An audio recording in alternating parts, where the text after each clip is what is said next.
कार्यक्रम में आए, पर हमको पता नहीं था ऐसा कुछ होता है। ट्रक घूमते हुए देख करके हम भी चौंके, ये भी होता है।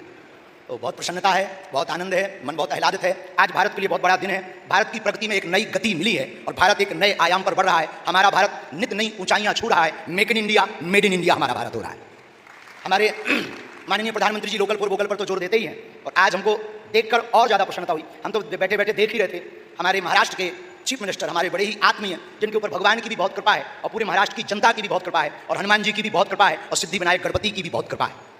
आपका ऑरा, बोलने का तरीका, सहजता, सौम्यता, सहजता, उसके साथ आप अपनी प्रेजेंटेशन जिस भाव से रखते हैं, सबको बांधने का तरीका बहुत अभूतपूर्व है। और हमें इस बात से बहुत प्रसन्नता है कि हमारा भारत प्रगति कर रहा और गति पा रहा, वो भी सौर ऊर्जा के साथ। और ये भारत का पहला आज इलेक्ट्रिक ट्रक हम सबके बीच में, हमारे परिवार इशार ग्रुप में हमारे प्रिय बहुत आत्मीय श्री प्रशांत भैया जी जो जबरदस्ती हमें यहाँ लेके आ गए, और जो प्रारंभ में ही अनिरुद्ध भैया ने क्या अद्भुत विश्वास के साथ बोला, क्या अद्भुत तरीके से बोला, वो बात अलग है, हमें अंग्रेजी समझ में नहीं आई, पर जो कॉन्फिडेंस था वो अद्भुत था। वो अद्भुत तरीके से बीच बीच में हमको हमारे भैया श्री प्रशांत भैया जी हमको बताते जा रहे थे कि क्या क्या है, और उसको देख करके इतनी गदगदता हुई, इतना हृदय प्रसन्न हुआ कि विदेशों में जाकर के हमने देखा था कि विदेशों में बहुत कम लोगों के द्वारा काम करवाया जाता, ज़्यादातर मशीनरी युग है, ज़्यादातर वो अपने आत्मनिर्भर हैं, ज़्यादातर अपनी चीज़ों को खुद करते हैं। लेकिन अब भारत को देख करके खुशी हो रही है कि हमारा भारत भी विदेशों से कम है क्या।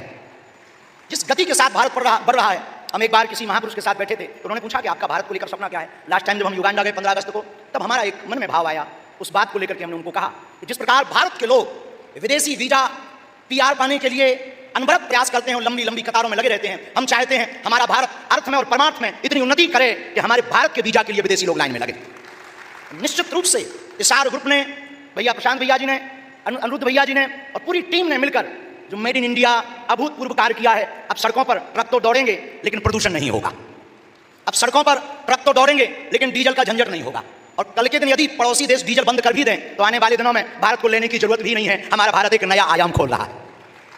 जो अभूतपूर्व कार्य आज हुआ है ये अभूतपूर्व है। ब्लू एनर्जी के साथ में हम सब मिलकर के बहुत प्रसन्नचित, आपसे मिलकर प्रसन्नचित हैं। अंत में एक बात कह के हम अपनी बात को विराम देंगे, क्योंकि इस बारे में हमें बहुत ज़्यादा ज्ञान नहीं है, इतना ही ज्ञान है। हमारे गुरु ने एक बात कही थी, कभी हम जब उनके पास रहते थे तब उन्होंने कही थी, अपनी जिंदगी में ऐसे चलो, ऐसे चलो, आसन भी साथ में रखो, वासन भी साथ में रखो और शासन भी साथ में रखो। तो हमने अपने गुरु से पूछा कि बात हमें समझ नहीं आई।